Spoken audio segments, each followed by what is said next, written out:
What's going on, everybody? Hope everybody is doing well this morning. Well, this morning here, 11:30 in Nashville. Hope everybody is doing okay. And my eyes are red and I'm up. I was up. I was up last night watching the movie Bad Times at El Royale, and I was really excited to see it, but it kind of stunk. It wasn't really that dope. So anyway, so I woke up this morning and thought, I better go ahead and hop on my damn Sunday show, because I'm always talking about being more consistent and not being consistent. So let me start being consistent here. So I hope everybody is doing well. And I don't think this is going to be a long show because this wasn't a long conversation. But I remember telling you guys a while back that there was a show I was doing and I was talking about someone who I had spoken to that was telling me about seeing a therapist and how seeing a therapist helped them a whole lot. And my cousin was actually on that stream too, and he said, yeah, therapy works. You should totally do it. You should totally do it. So this past Wednesday,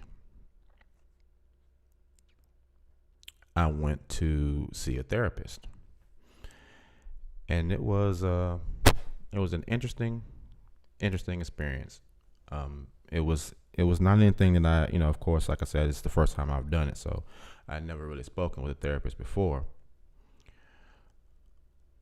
So it was a little weird, but I wanted to talk to a man, and I wanted to talk to a black man, so he would understand.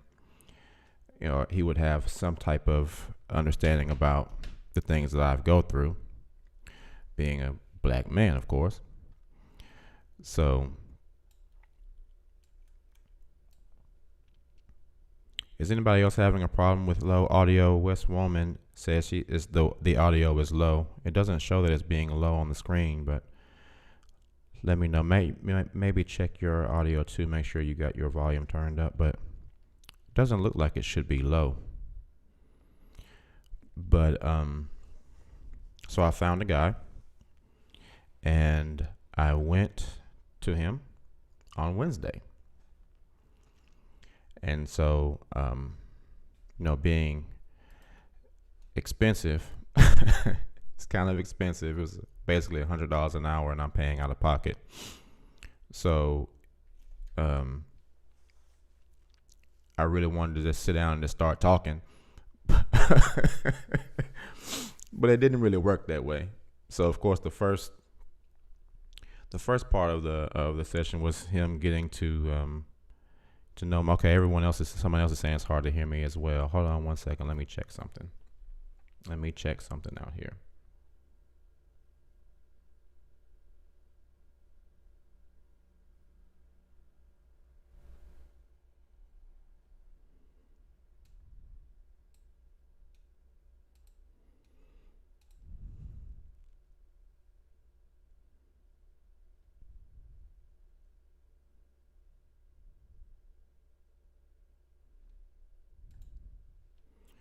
Well, I'm not showing any issues. I'm not sure what's going on with that, guys. Let me check something out. Hold on one second here.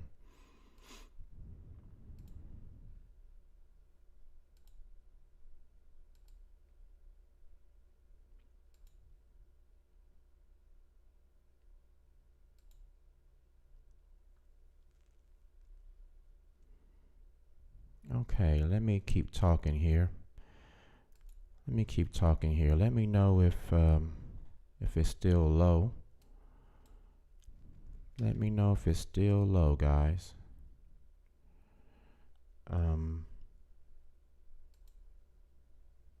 Stephen says he can hear fine. Okay. Guys, if you can't hear, try to make sure that you have your volume up on your phone. I don't see any problems on my end. But yeah, make sure that you're good on your end. Make sure you have your volume turned up. Because I don't think I'm having any audio problems right now. But who knows? I very well could be.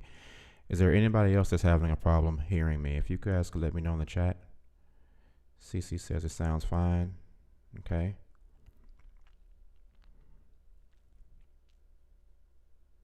Thank you, CC.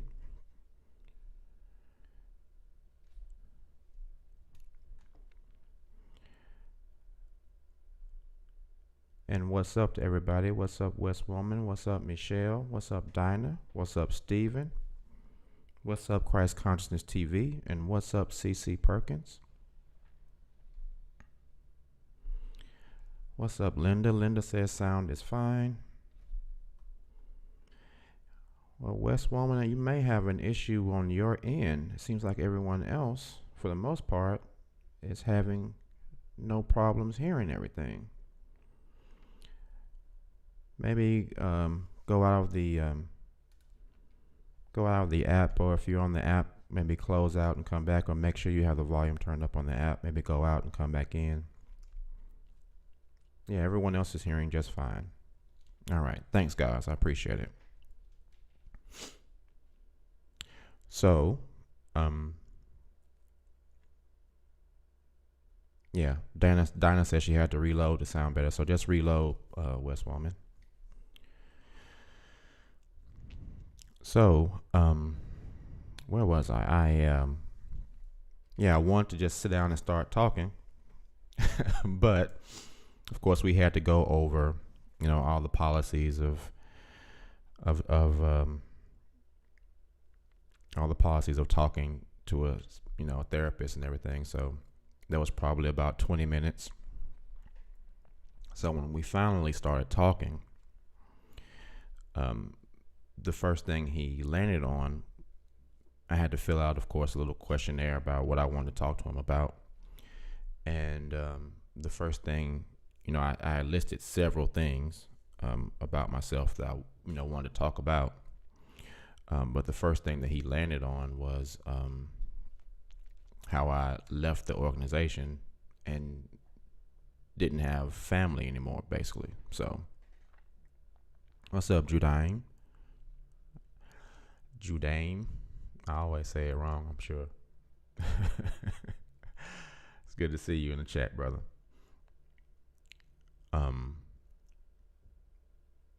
So he asked me to tell him a little bit about the organization, as he didn't know very much about the organization. He had some friends who were, he said, were Jehovah's Witnesses, but he didn't know very much about it. So I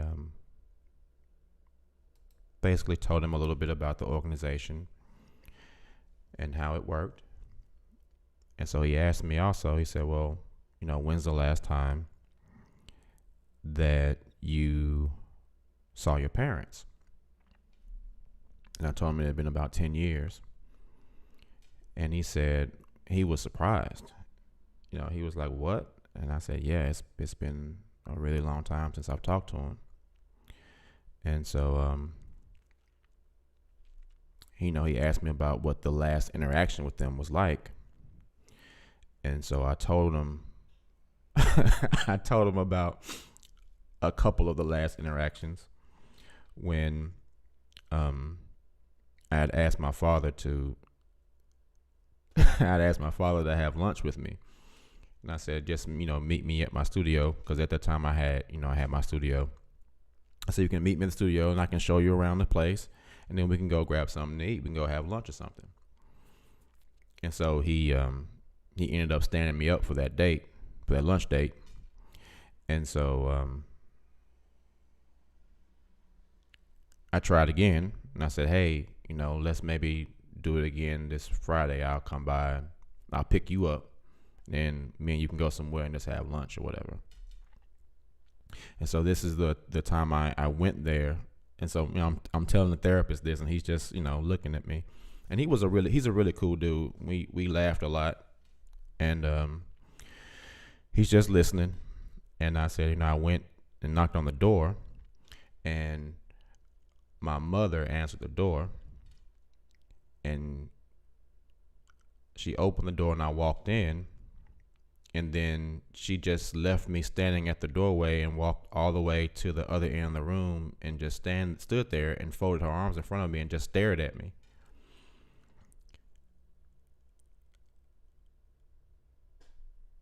Michelle Hughes says, let me stop for a second. Michelle Hughes says, I grew up JW as well, been going to therapists since 2013, and I would be careful. I don't trust them. Stop going. Bad memories, but Jesus can heal us, not therapists. Well, I'm sorry you had a bad experience, Michelle. I don't knock you for what you do or what you believe, but personally, I'm not one of the people that can hear Jesus. And I don't hear him. I don't talk to him. I've never experienced that type of interaction with whoever that being is supposed to be. So that being doesn't help me at all. And I've never had a connection with that being. So I think it will help me more to be able to actually talk to somebody that I've chosen myself, that I can physically see, and that can physically hear me, and I can hear them, and I can follow their advice based on, what they've done to help other people. Because I can't, I just can't get anything from someone that I don't really believe in at all. So, but I appreciate your comment.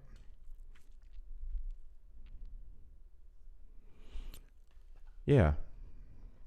Oh, no. Yeah. You don't have to be sorry, Michelle. I appreciate your comment. This is all about dialogue, man. Everybody has their own, opinions, and you may say something that can totally help me, but at the same time, I have to be honest. I don't want to be one of those people to just say, yeah, Jesus, knowing in my heart that I don't really believe that way. That would be very disingenuous on my part. So I don't want to do that. But I really appreciate your comment, seriously. So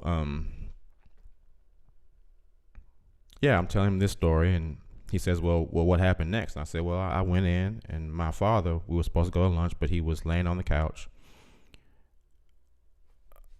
asleep. And he said, why you say asleep? I said, because I know this nigga just heard me open this door and walk in and talk to my mom. So I know this nigga just sitting here pretending to be asleep because my mother doesn't want him to associate with me. Because see, at that time, my father and I had a little bit of interaction. We were starting to have interaction again. And my father was unhappy. And we would talk about a lot of things, and he would confide in me about a lot of stuff, and I would talk to him about a lot of things. And my mother wanted to continue to have all the influence over him. She didn't want him to have his mind open by talking to somebody like me, being such a free-thinking person and somebody that really could maybe say some things to him that would keep him from allowing her to continue to do the bullshit that she was doing to him.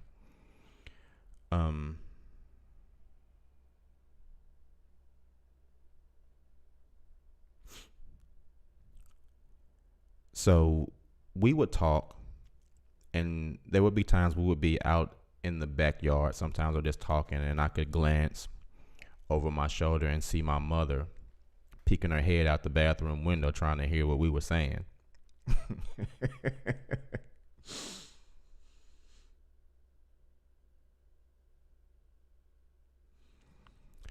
So when I went to see him and he was pretending to be asleep, that really bothered me. And then when I saw my mother just standing all the way on the other side of the room, refusing to really have any type of contact with me, like she literally didn't touch me the whole time, I knew it was like, it felt like that was the house that I had grown up in. And when I walked in there, um, it felt like a house that I'd never been in before. It felt like a completely different house. And I was talking to one completely different person and watching another completely different person pretend to be asleep. So I left after that, and he said, "Well, what was the last time? How was the last time you saw them?" And the last time I saw them was when I went to visit my daughter. My parents just so happened to be at my daughter's mother's house, and so when I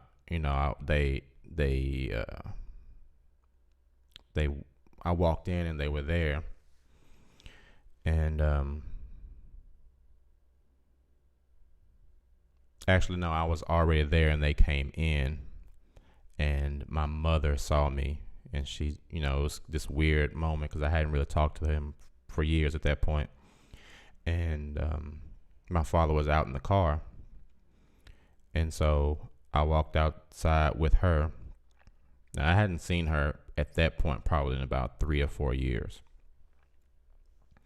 So I walked outside. At that time,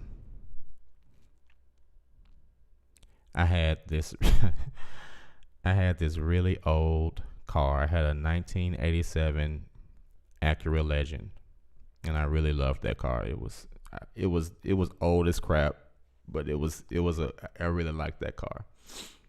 And there was a big, well, not big, but there was a hole on the there was a rust hole on the side about that big.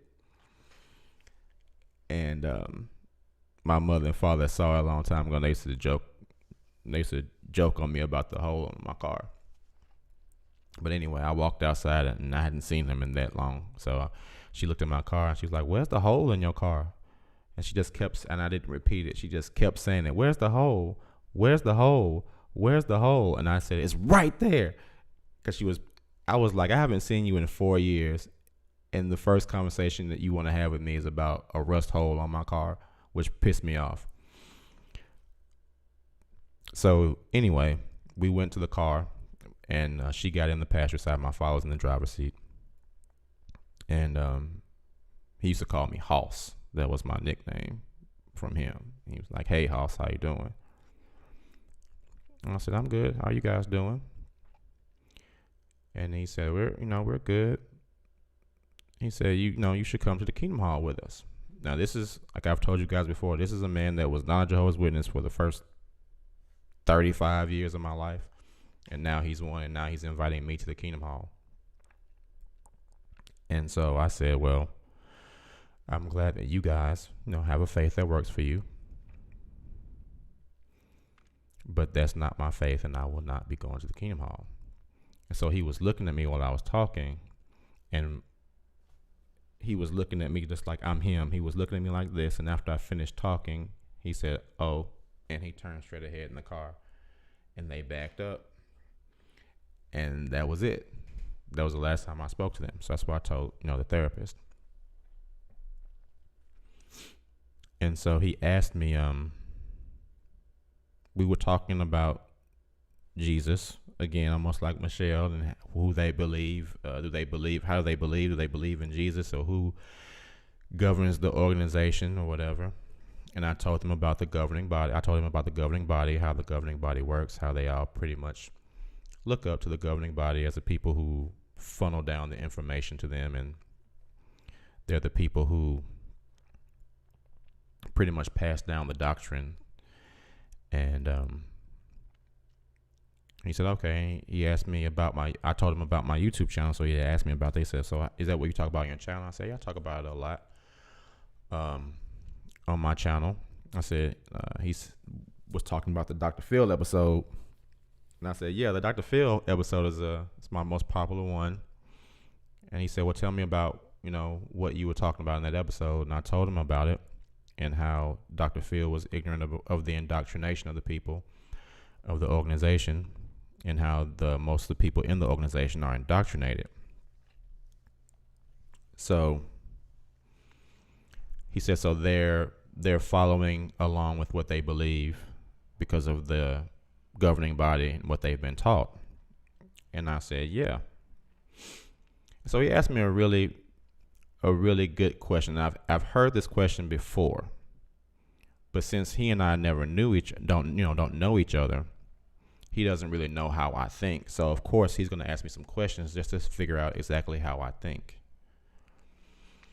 And so he asked me, he said, do you believe that they are indoctrinated like that? And I said, yeah. And he said, well, if you really believe that they're indoctrinated and that they're brainwashed, do you believe what they're doing it maliciously of their own accord? Do you believe that they're doing this simply because they're indoctrinated? And if you think so, why are you unwilling to not blame them for it if you truly feel that they're indoctrinated by this cult?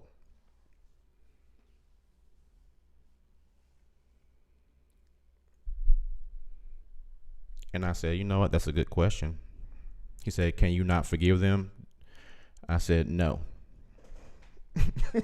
And he kind of smiled at me and said, well, Keith, explain to me why you feel that way.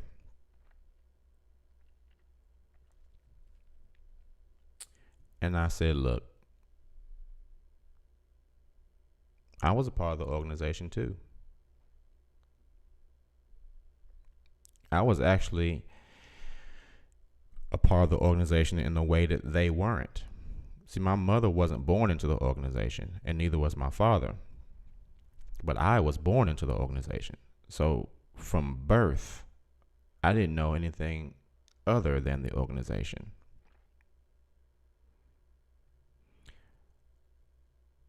So them having experience outside the organization and inside the organization, they have a different view. Me, all I knew was the organization.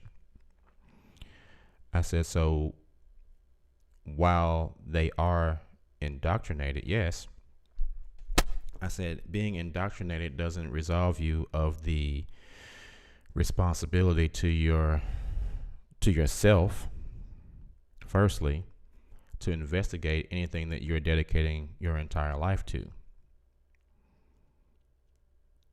I said, it is still incumbent upon an individual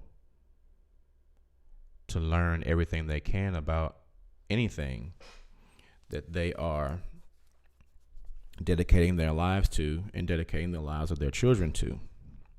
I said, so the fact that there is proof and evidence that this organization is not being consistent in their belief system, I said, because they have truth at this time, and then years later they change that truth to this truth, and then years later they'll change that truth to this truth.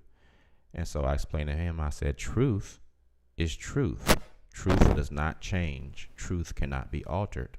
Truth is truth. And he said, I agree with you. And I said, so in the face of an organization that is presenting changing truths, which is an oxymoron, that is enough evidence to show someone who is willing to see it that the organization is not the truth. So in the face of that, I must blame you for not being cognizant enough of what you're dedicating your life and the life of your child to. I can't forgive ignorance. I mean, if I didn't know a law and I broke the law out, ignorance of the law is no excuse, right? I would still go to jail. But so I told him, I said, I can't forgive them because there's enough evidence out there to see that this is not true. And I said, also, I just don't think that 7 guys that they've never talked to should be able to say anything to sever the cord between a parent and a son. I said they've never seen or talked to these guys in person. They don't know who these people are in real life. But they allowed these people to turn them away from their only son. And me having, only one daughter, I don't think there's anybody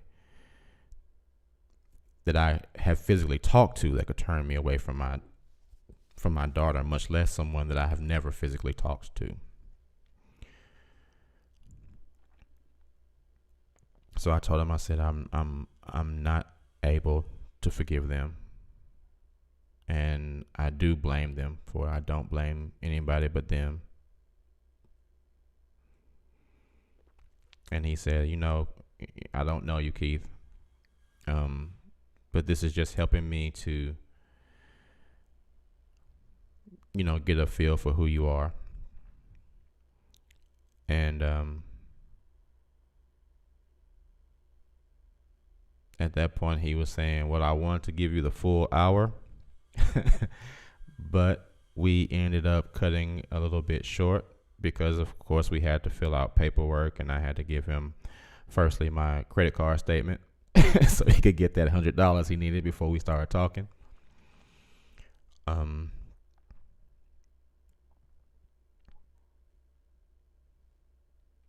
But that was the extent of that session. He's a really good dude. He said, I'm sorry that you've experienced the thing that you've experienced, but hopefully I'll be able to give you some tools to help you deal better with those things. And I said, cool. He said, so when are we going to meet again? I said, next Wednesday at same time will be great. So I think I'm maybe leaving one or two things out. I did tell him too that he asked me, do I talk about it a lot? And I've talked about it some, of course, with you guys on YouTube and with a few other people I've had conversations about it with. But I did mention that talking about it on YouTube has actually helped a lot. It's also kind of been a two-edged sword because sometimes it has awakened a lot of things that I hadn't really thought about. But overall, it was a good experience. It was a very good experience. And I think going forward, there's a lot that I will be airing out with him, and a lot of things that he'll be discussing with me. So I think it'll be a good experience overall. Let's look at this chat. Let's see what we're saying, because there's a lot going on. I'm trying to ignore it so I won't forget what I'm trying to say. Gypsy Crimson says, let's see. Born, raised, and baptized as well in the organization. Left at 18 and now 35. Point being, I appreciate you for sharing your story and subsequent journey. It always helps to know we aren't alone. Hey, thank you. And this story sounds far too familiar. My mom did the same thing. Michelle says, that is not showing love, but your parents aren't making really own decisions. The elders or governing body are making them for them. Let's stop right there. And Michelle, we've all heard that before, and I think that's to an extent a true statement. But my issue is that just still doesn't make it right to me.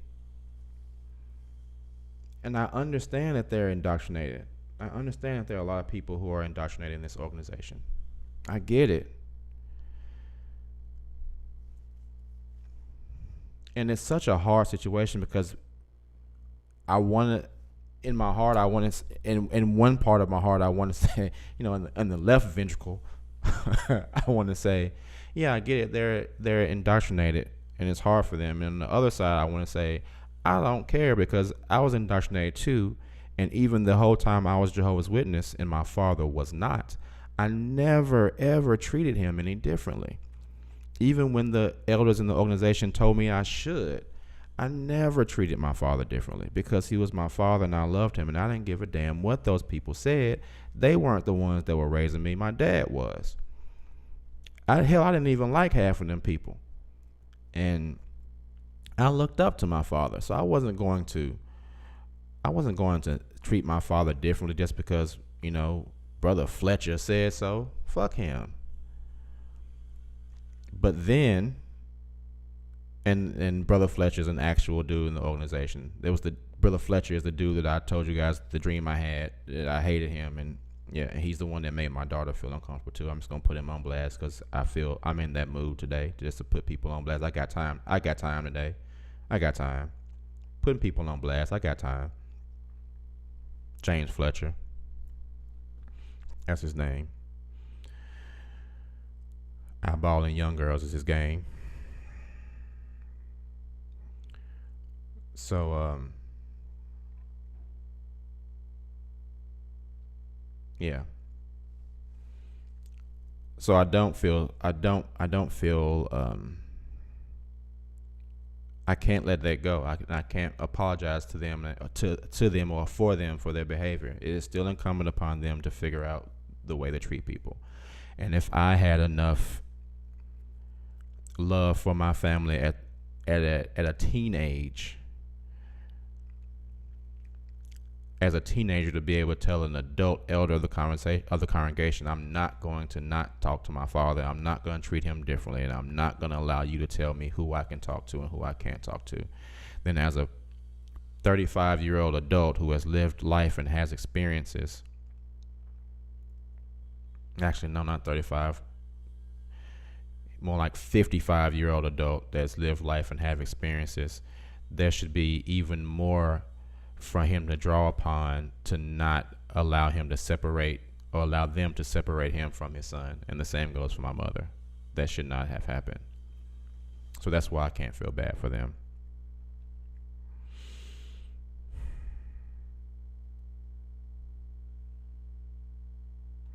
Gypsy says, which personally hurt more, the fact your mother acted this way in this instance or your father going along with it? Just curious. As for me, it was my father going along with her. That's a good question, Gypsy, because what bothered me the most, my mother has always been a little crazy. And she would always blame it on my father. She would always say my father was the crazy one. But, when you're a child, you don't understand. You don't understand things.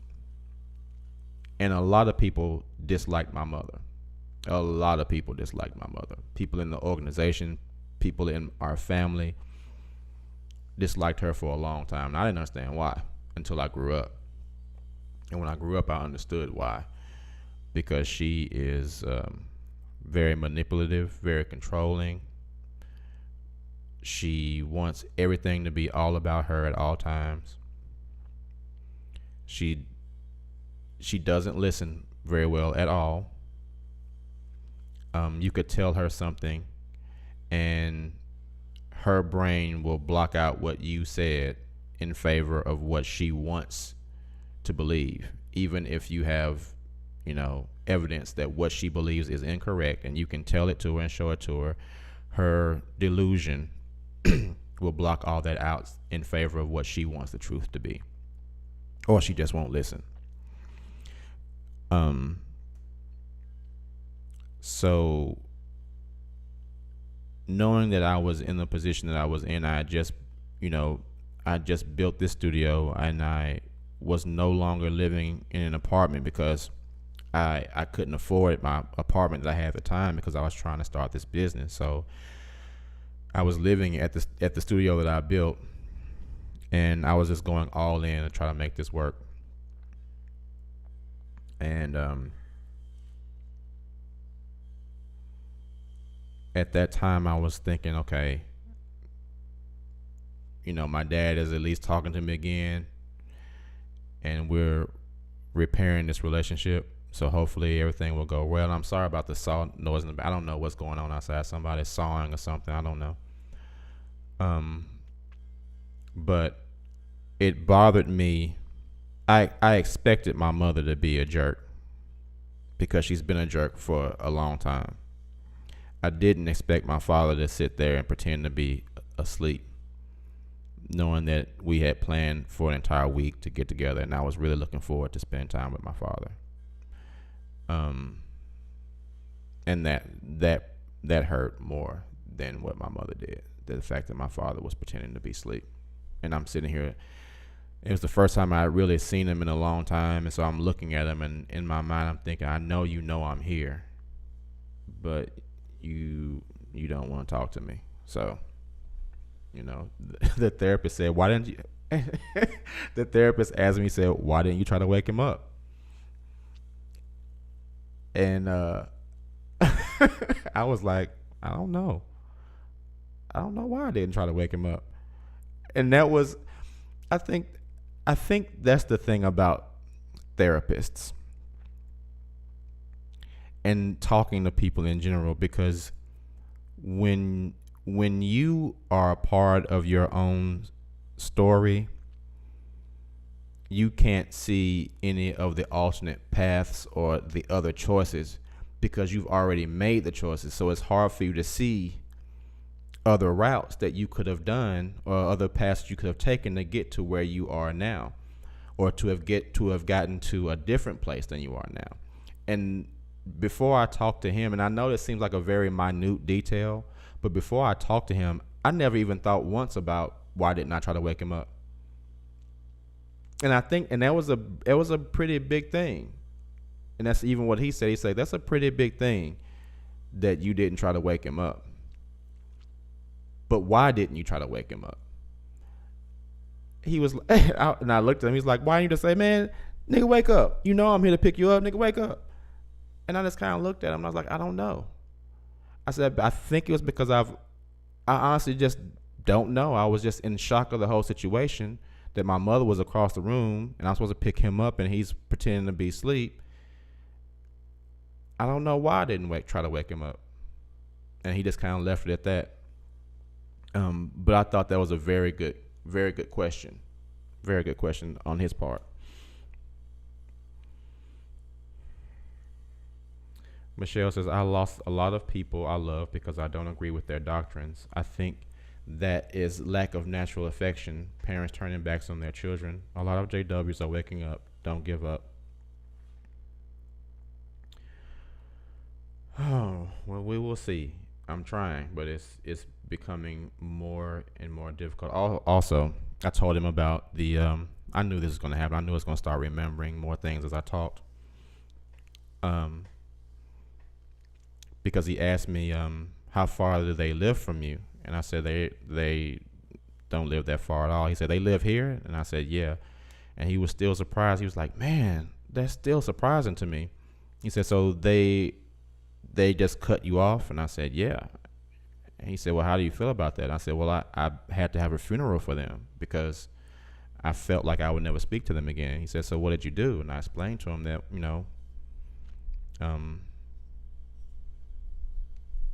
I just went into the bedroom, turned all the lights off and lit a candle, and just let, all the emotions I had about my parents, the frustration that I had for them, not speaking to me, the fact that I didn't believe that I would ever see them again because, I told him, my grandfather passed away last year and I didn't know. No one told me. And the only way I found out was because of Facebook. I saw a post on Facebook from another member of the family that lives in California, and I just so happened to have found him a couple of years ago. And so I saw a post from him, and that's how I found out my grandfather had passed away.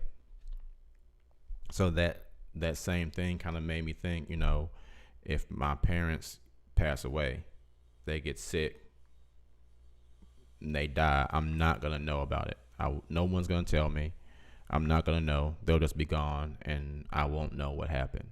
I said, so the only thing that I can think to do is I'm just going to go ahead and have a funeral for them myself and just get it over with, because I'm pretty sure I'm not going to speak to them again. And so I just lit a candle, sat in the middle of the floor, and mourned the loss of my parents. I just cried, let it all out. He said, yeah, I understand that you did that. That's what you felt like they were dead to you, and you were dead to them. And I said, well, as mean as it sounds, I would rather them actually be dead, and that be the reason that we're not speaking, than them be alive and choose for me to be dead to them. And so he said, I understand what you're saying. I understand. So I don't know if Gypsy says, Tahunga says, ignorance leads to poor choices. I agree with that 100%. And one thing I had to come to grips with that I wasn't expecting to have to come to grips with, but I did. Also, guys, please, if you could do me a favor, please like the video so we can get more people in here, and let people know that the stream is going, so that we can get some more people to help us in here. I'm sorry, my neighbors are loud. They are Alice dogs barking, chainsaw. I don't know what's going on. It's a loud stream today. So I'm sorry, guys. But if you could, please like the video for me real quick. I would appreciate it.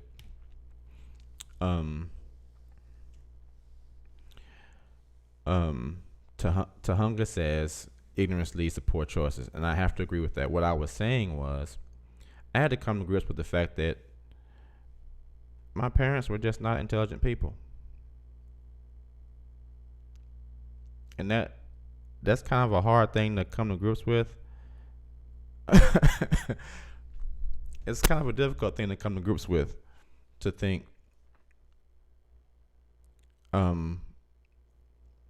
yeah, your parents got duped. They were, and I'm not saying Jehovah's Witnesses are dumb. That's not what I'm saying at all. I'm just saying, in my case, looking back, I can see the instances where the evidence of them not being intelligent enough to understand what was being done to them was there. Gypsy says, I don't know if ignorance is always the reason. I think their ignorance comes from the search of something deeper and greater within themselves, out of guilt and doubt of self-worth.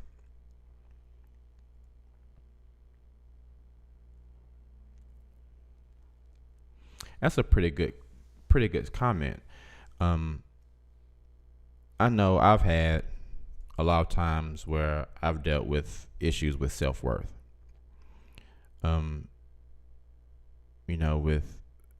With the marriage between myself and my daughter's mother ending, and us splitting up, and my daughter, having some really ill effects from that. It's been really difficult for me to be happy after that. Especially knowing that my daughter was affected by the indoctrination of the Jehovah's Witnesses, and that was, my doing.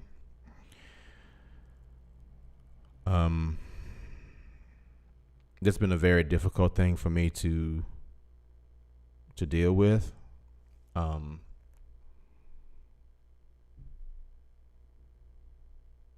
And it has made it difficult for me to accept being happy a lot of times, because, me finding out what the organization really was about, and knowing that I, passed that down to my daughter, and she has to deal with the effects of, me being in the organization, me leaving the organization, and the organization, the whole process of being something that affected her. it's been really difficult for me to really enjoy things after that. Because for some reason it all comes back in my mind too. But what about your daughter not being happy? What about your daughter needing to go see someone? So even like coming into this place and after being homeless that whole time, I think in the back of my mind, I think I probably deserved being homeless, and I think I probably have deserved a lot of the bad things that have happened because of the guilt that I felt for putting my daughter through a lot of things. So I mean, even recently there have been some things that have happened that I wish would not have happened, but they've been very difficult to deal with. And at some point, at some level, I've probably thought that I didn't deserve the happiness that I got from that, which probably led to a lot of issues in that situation too. But I do feel what you're saying about self-worth is a big thing with people who have left the organization.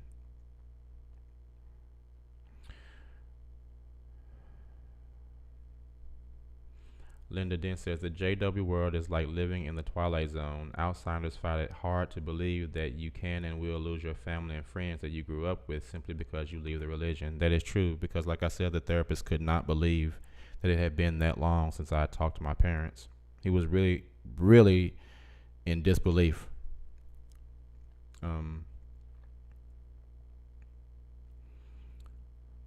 Tahunga says ignorance means limited understanding from limited knowledge. They are forced to be ignorant by labeling everything to be from the devil. That is true. But at some point, it is still incumbent upon an adult to decide what he or she is going to be allowed to have access to or be denied access from. Completely brainwashed. They are misled and being misled. True.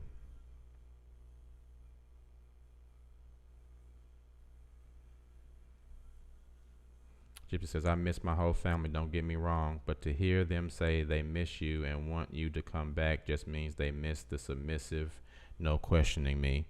That's a very good point.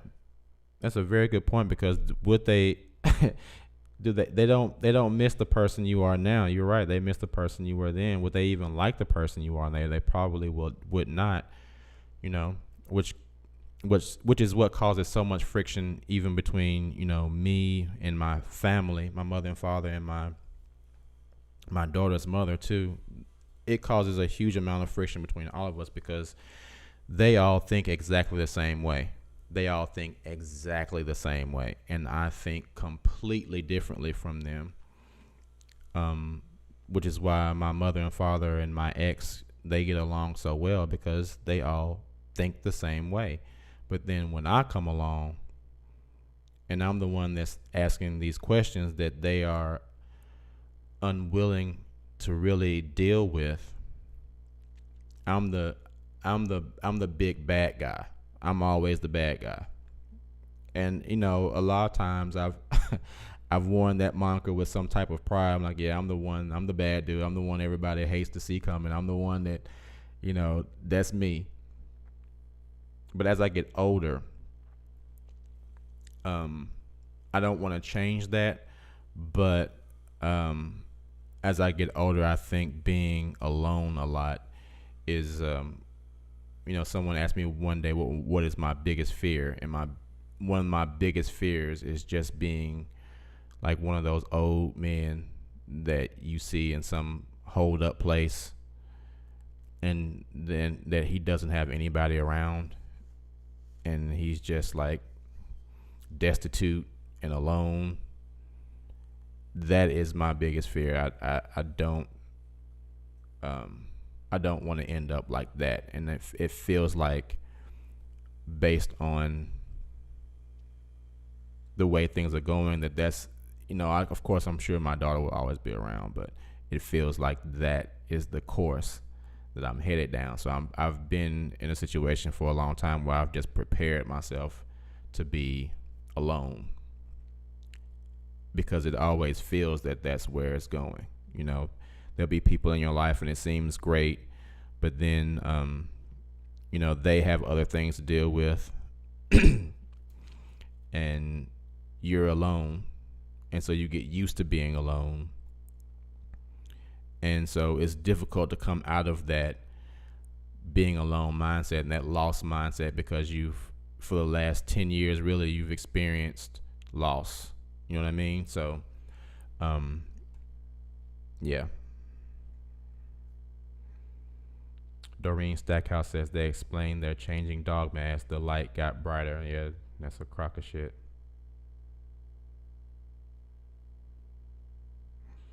Michelle says if a prophet speaks presumptuously and it does not come to pass, that prophet is not of God.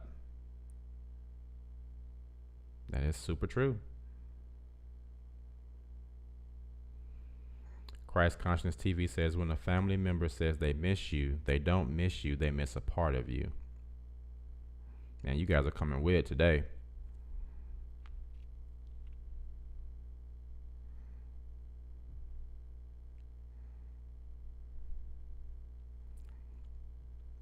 Doreen Stackhouse, thank you so much for the $2 super chat. I really appreciate you, man. Thank you so much.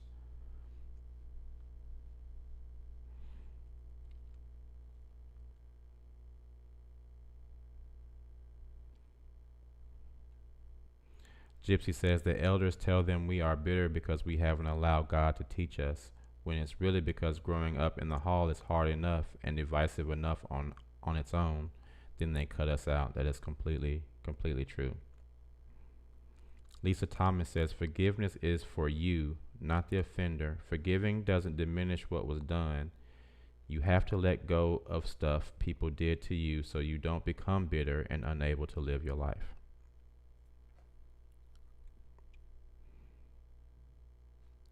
Bad for your health too, unforgiveness. She said, you know, I keep hearing that.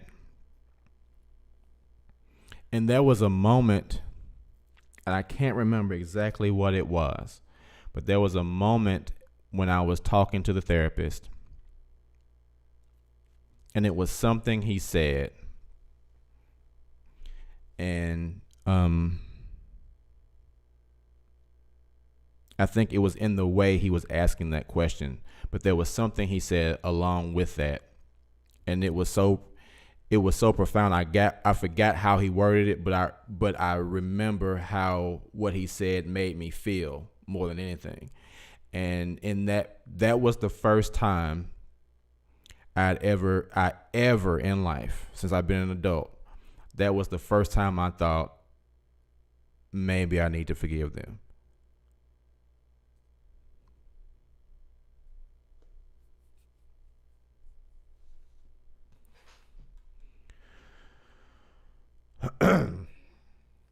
Sorry guys, this is a difficult topic.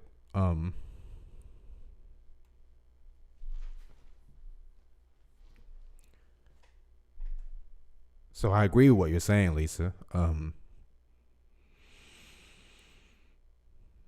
I'm trying. It's just really difficult.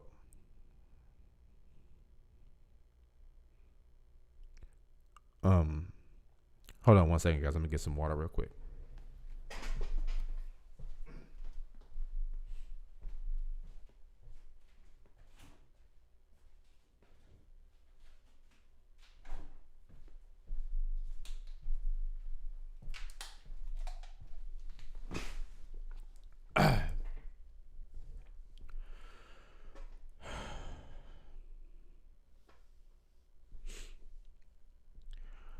Gypsy says, I think he's at peace with his decision and thought long and hard before talking to them and tried several times. Yeah, I've tried several times.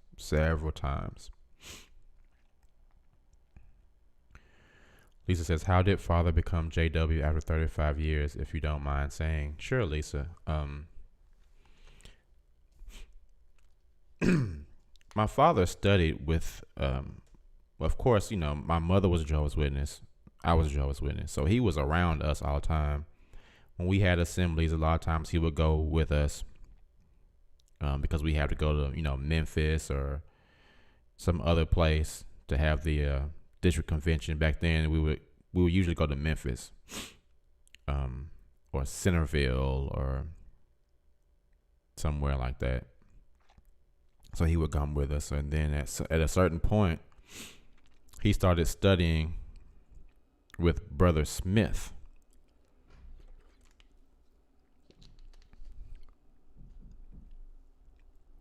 And they would have a Sunday study,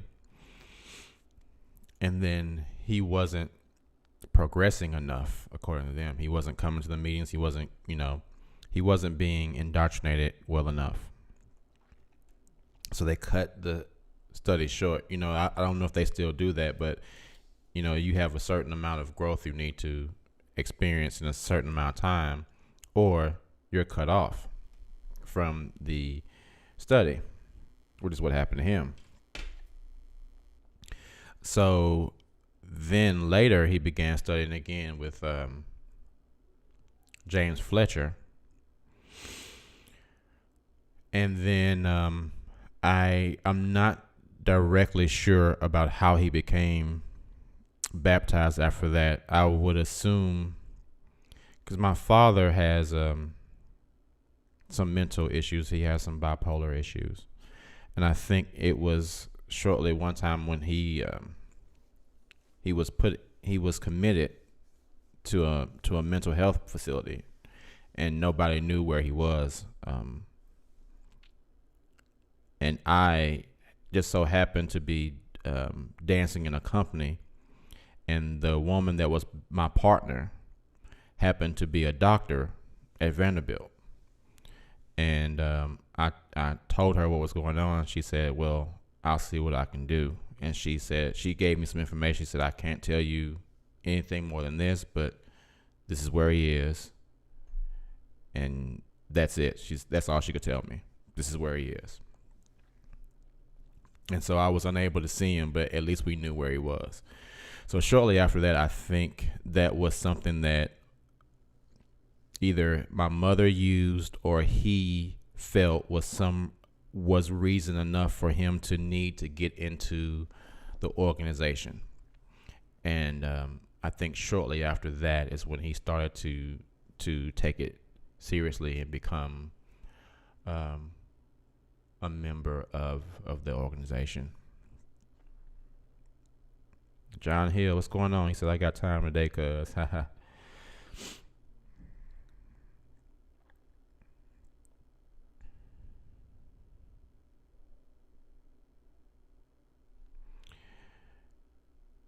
So, hey, Aramis, how you doing? Aramis says, kind of late, but I'm here. Hope everyone is enjoying their weekend, and good to see you, Kay. It's good to see you in the chat too, Aramis. Gypsy says, my mother and your mother should have tea. They are two of a kind, man.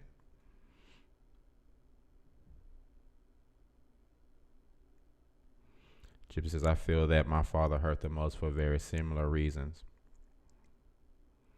Linda Den says, your father was willing to spend time with you. Maybe a talk was given reminding him not to associate with you. They do give those kinds of talks. They do.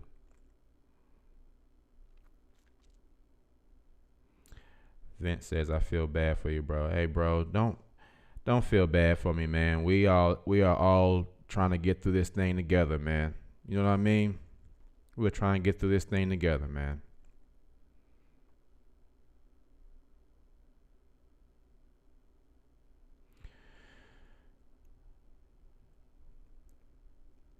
Gypsy says, my kids have gone a few times with my parents. Hardest part was explaining to them why grandma and grandpa and my siblings don't speak to me, all because of what church or belief we have. Yeah, that's rough. Judam says, thanks for sharing your story. Going to therapy for the first time was one of my hardest moves, but also one of my best moves. The purging process and the organization of my junk is no joke, but it's worth it. Yeah, I think it is too, man. Like I said, that moment that I had when I thought and I didn't say it out loud, but in the back of my mind, um, I didn't. It's weird because I didn't hear it, but I just felt it. I just felt this thing that said,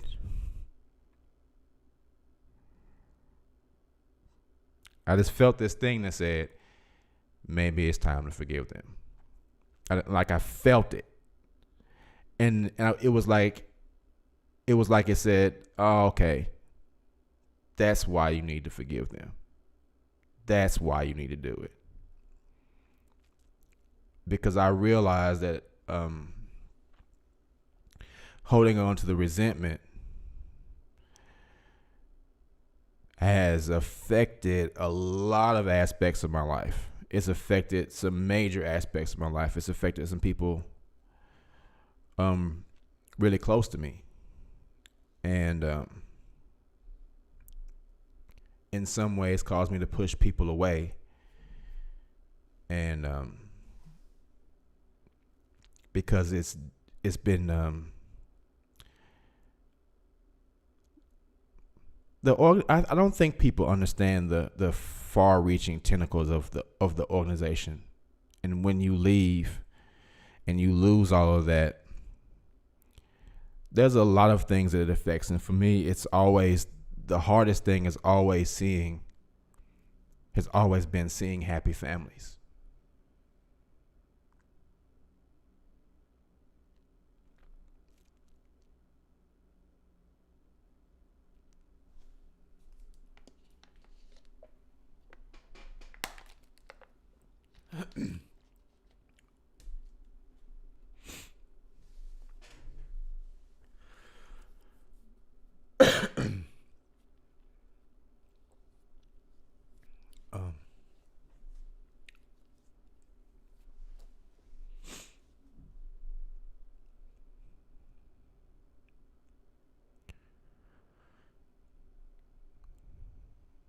So, I mean, there's times when, you see somebody with their family and it's like a reminder that you don't have one.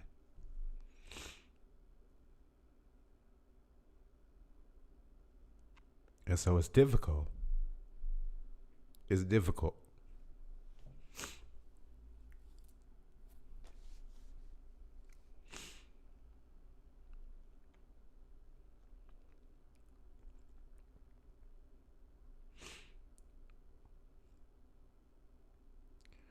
All right, let me go back through this chat.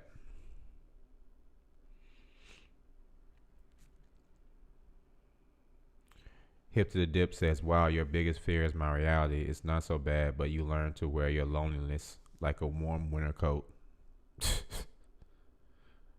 That's a very good analogy because that's how it feels a lot of times. Being alone all the time is difficult. It's loud. Quiet is really loud. So I've just gotten used to being alone a lot, and it's affected relationships. It's affected a lot. So I think that this therapy is going to help a lot with that.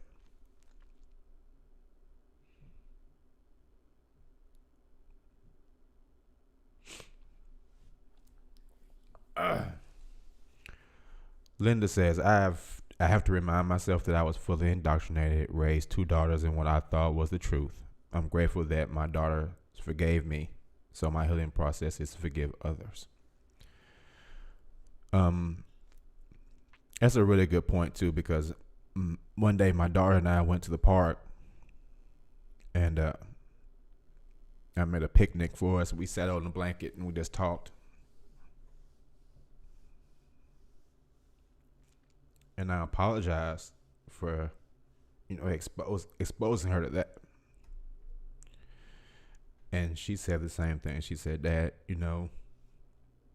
you were doing what you thought, you didn't know. You didn't know. And Now you know. She said, so, it's okay. And that helped a lot.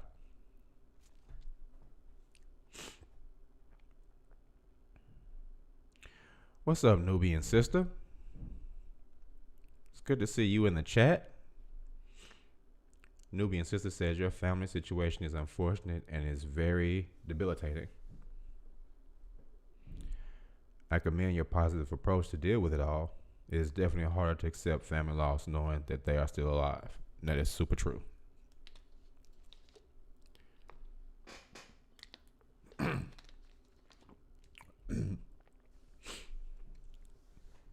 Moonbeam says, as much as we try to surround ourselves with normal people, they will never understand my past.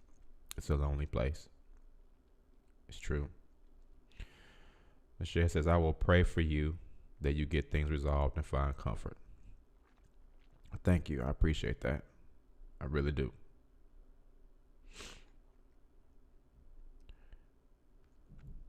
Linda says, I'm blessed. Both my daughters are out also. They saw through the bullshit. My ex is still in. He has had to be in order to have a relationship with them. Lumi's sister says, you have my support. We are in this together. Thank you. Thank you. Gypsy says, be thankful for the awakening you've experienced and find strength to rebuild in that. Will it ever be the same? Hell no. But it helps you take the power back to grow on and continue being the good.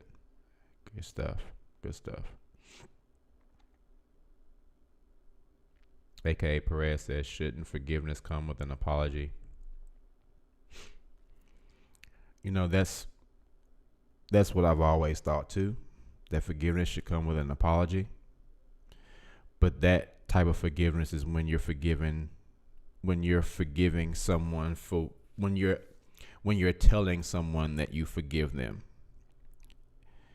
In that instance, I think it's more for them.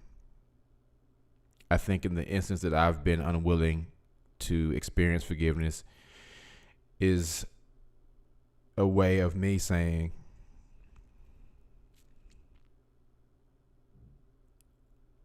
I'm letting go of the resentment that I have for you because you don't feel it. I do. And it's preventing me from having happiness in life.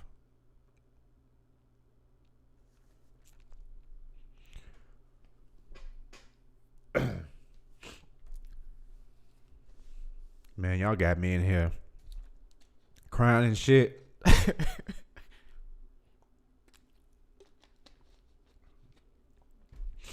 Man, y'all make me sick, man.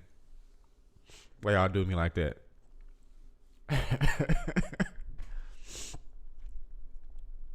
But I think if there's anything that I got from that therapy session, it was that. Because I've never said that before. I've never thought that before. I've always thought, fuck them, I'm not gonna forgive them. They don't deserve it. But it wasn't until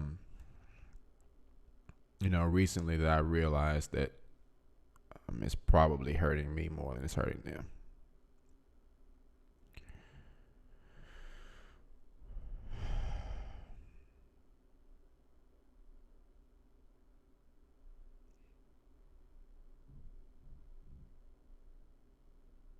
Oh, and Gypsy's continuing statement was, grow and continue being the good person and dad you've always been. Yeah. Lisa says, forgiving is just letting it all go. Yes, it is hard. AKA says, or at least an attempt at one from the one that shunned us. I think at some point we have to realize that we're not going to get that. We're not going to get some type of apology from somebody who doesn't believe they've done anything wrong. Acknowledgement that you've done something wrong is the catalyst for apologizing, and for a group of people who feel what they are doing is right. Nothing is going to spurn them to have to give an apology. So that's not going to happen.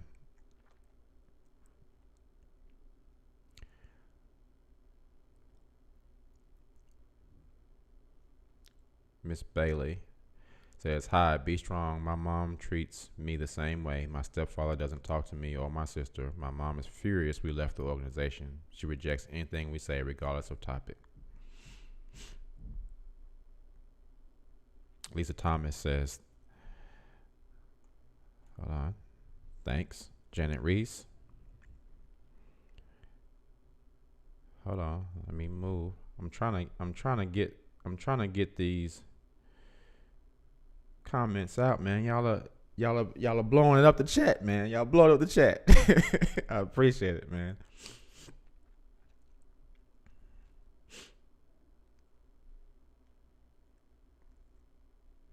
Miss Bailey says, "Hi, be strong. My mom treats me the same way. Mama," I already said that one. Janet Reese, who I was on. "It takes a while to get together. My family still doesn't speak. That's okay. Before you know it, you will be on cloud 9. Give yourself the time." Thank you, Janet. Stephen K. "There are many JWs that know it's not the truth but stay in because they know they will lose family and friends. Not a solution. This can lead to severe mental disorders, depression, and loneliness." That's true, man. That is true.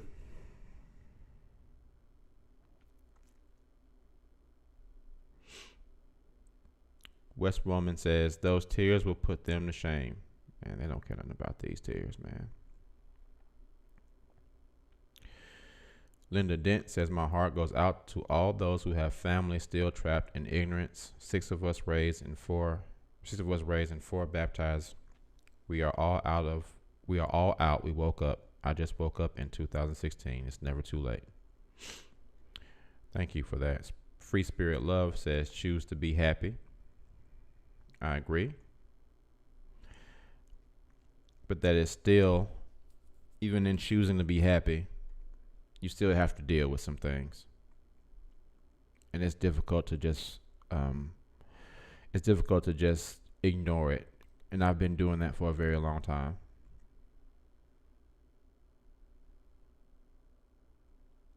Doreen Stackhouse says, this fellowship 40 years ago, therapy is good, but unless someone has experienced this horrific treatment, they will never get it. Would like to chat with you sometime. I admire your courage and sincerity." Thank you, Doreen. I appreciate that. Moonbeam says, "Respect to you, man. Keep your head up." Hey, appreciate it, man. HCD, Honest Conscious Dave, it's good to see you, bro. He says, "My heartfelt empathy goes out to you and all who have been cruelly treated by this extremist shunning policy of JW that tears apart your family, often just because of a belief change." I appreciate it, HCD. We still got to get that chat together, HCD. I haven't forgotten. Doreen Stackhouse says, I'm old, not on Facebook. Email me. That's funny. Gypsy Crimson, I appreciate your super chat. Thank you so much. She says, "Your honesty and commitment to sharing this process with us is awe-inspiring." Hey, thank you, man. I appreciate it so much. And it really took me a minute to decide to do this today. I was kind of dreading it, but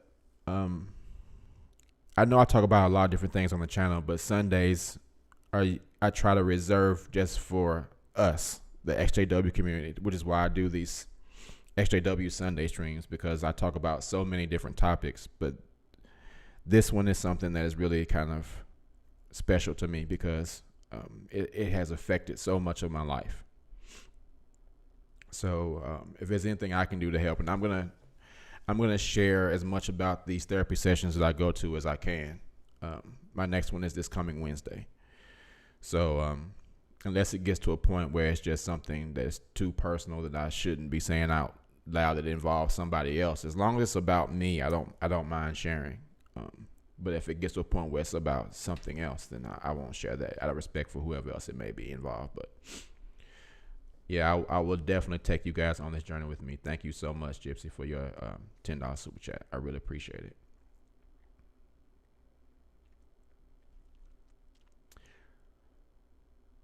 Lisa Thomas says, "You raised a very intelligent daughter, so I think you will always have her." I'm sure I will too. It's been a long time since I've seen her. I miss her. We need to have a date need to call and ask if she can put me on her calendar.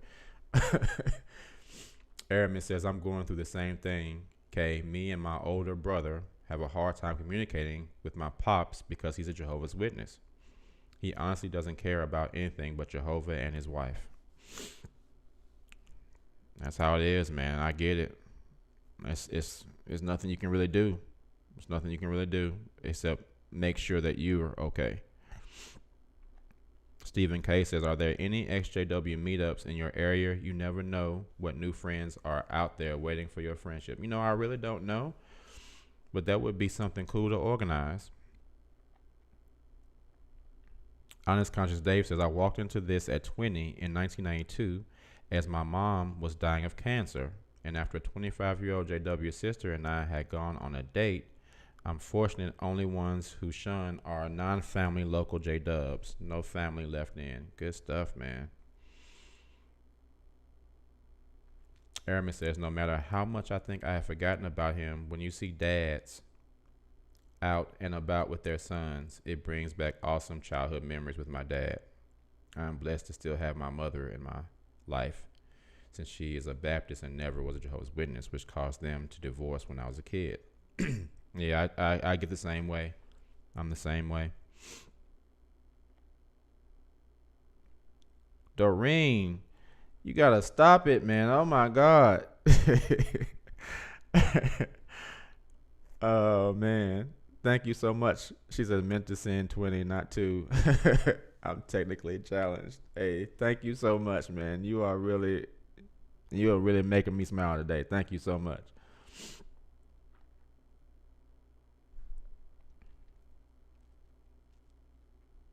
Linda Den says, when you come from a tight family, it has to be hard. My mother raised us not to be close, but I'm grateful we're all out getting older and realizing she is mentally ill and the org breeds mental illness, and that is true.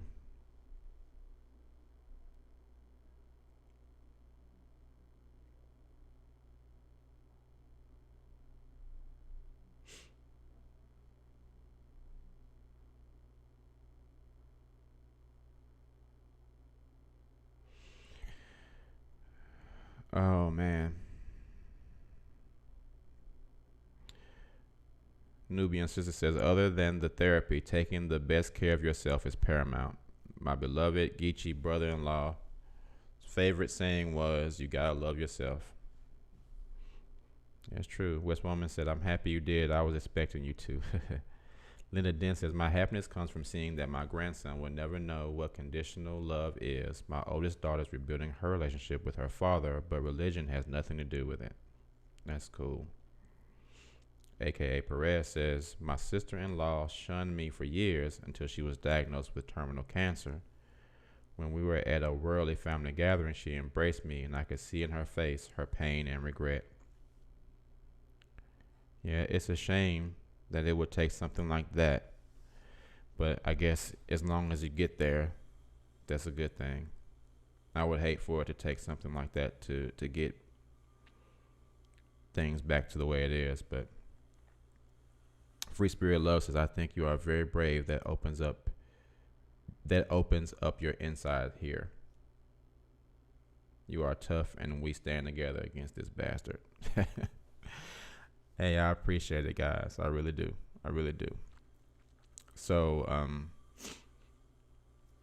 next week, I guess we'll have another session, or either if it just took me a while to process this first session with my therapist. It just took a while to really process everything. I really had to think about a lot of things and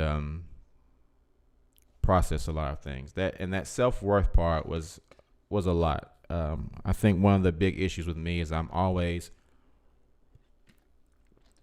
a person that is I've been supportive of my family for a really long time. Everybody in my family does something. My father was a golfer, and I would always say, "Hey, man, you're so good.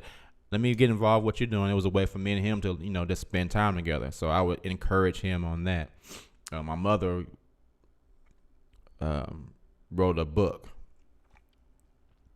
that she didn't include me in.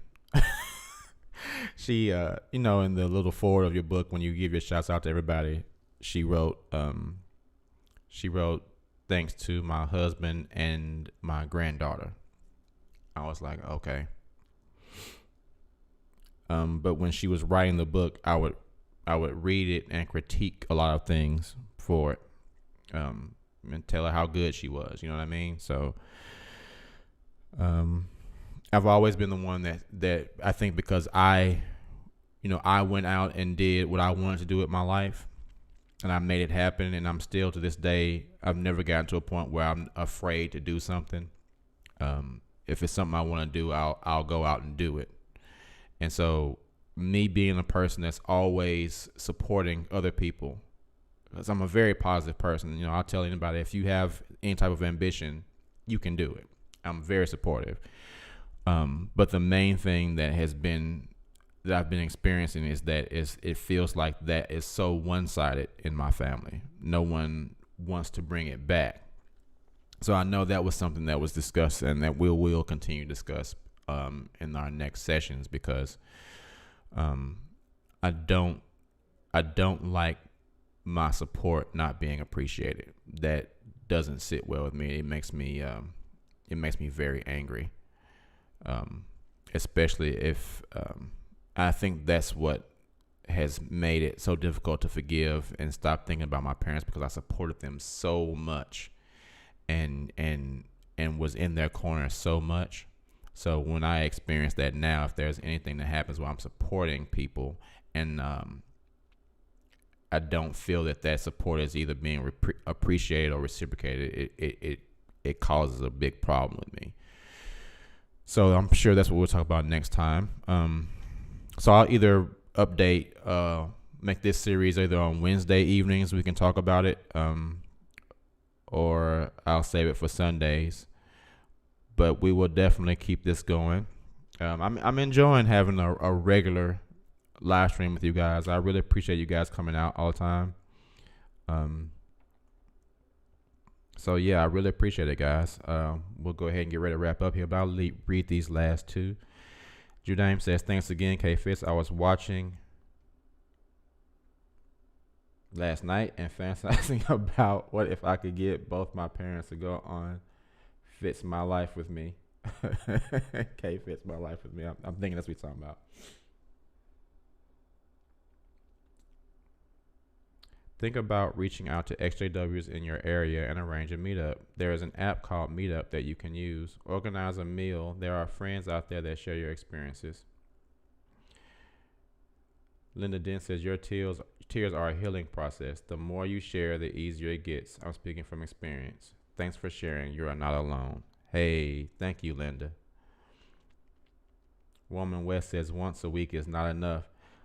Okay, well, we'll I hope you're talking about the live stream, West Woman, because I can't see that therapist more than once a week. That's $100. I'm already gonna be spending $400 a month to talk to this dude, and that's out of pocket. I'm like taking a big hit financially to do this.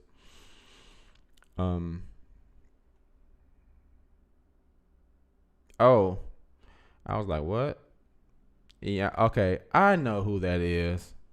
That's that lady that goes around. Yeah, I know who you're talking about, Judaim. Yeah, my bad. I know who you're talking about. Aramis says, I think you should organize events, Kay. I'd be willing to film them for your channel. I follow another channel, and the guy does annual meetups and does well. It helps to grow his brand and channel. Yeah, I definitely will look into that. I have another thing I'm trying to organize too, and I'll talk to you guys about it when I have a little bit more when I have a little bit more time and a little bit more consistent things. ACD says, if you're in Nashville, Tennessee, YouTuber, I know Candace. So are Joe and Barbara Anderson in Tullahoma. Tullahoma's kind of far. Aramis says, I can see you doing the same and being successful with the meetups. Miss Bailey says, what state do you live in? I'm in Nashville, Tennessee.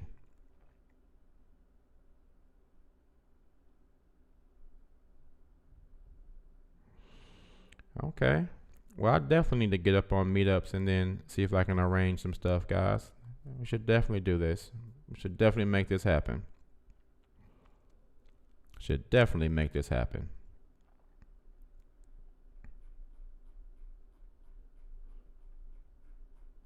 Should definitely make this happen, guys. All right, so we will shoot for another live stream. West Woman says live stream. We will definitely shoot for a live stream this Wednesday.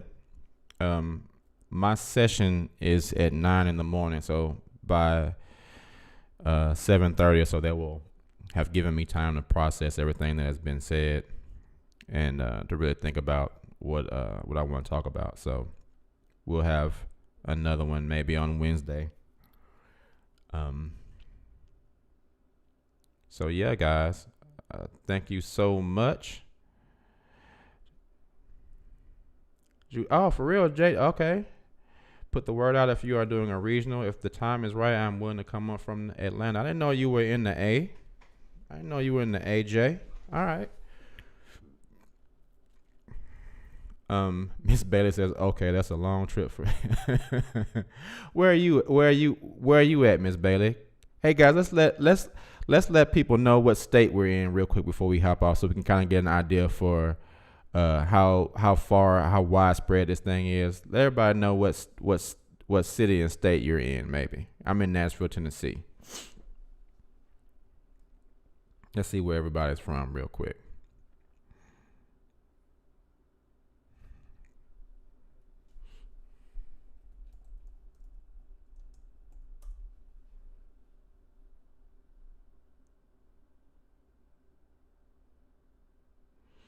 Okay, Aramis, I didn't know you were in Atlanta. Atlanta's only a 4-hour drive. I don't have a problem coming to the A. Stephen K says I will come also, but I'm in the UK. Okay, New Jersey, Atlanta, North Carolina, Seattle, Washington. It's a nice little reach, guys. Doreen says I'm in Calgary. Okay.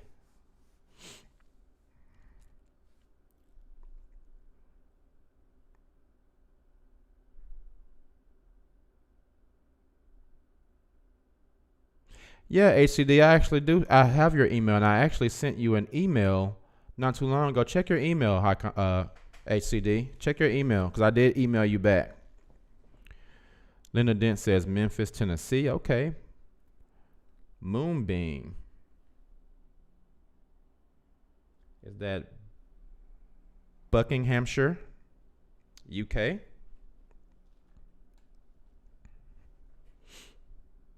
Man, this is a nice little reach of people, man. Good stuff, guys. We are all over the place.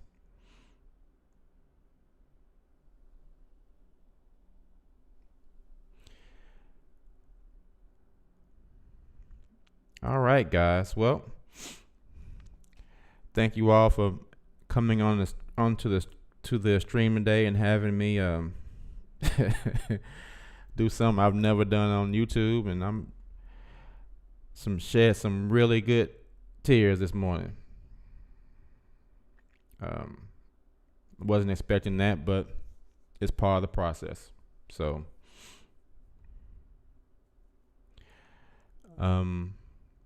yeah, guys, I guess we will run this thing again, hopefully Wednesday after my session. We'll see what goes on.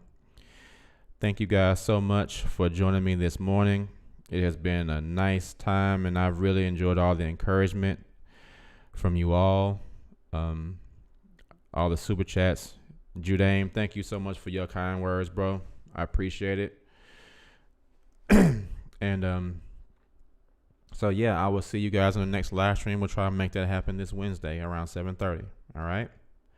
AKA Perez is from Fremont, okay.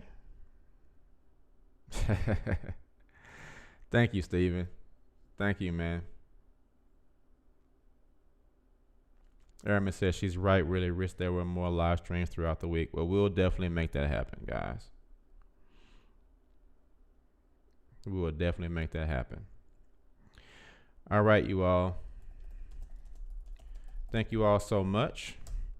And I will see you on the next one. Hopefully that'll be Wednesday. And yeah, guys, have a good one. See you soon. All right. Peace.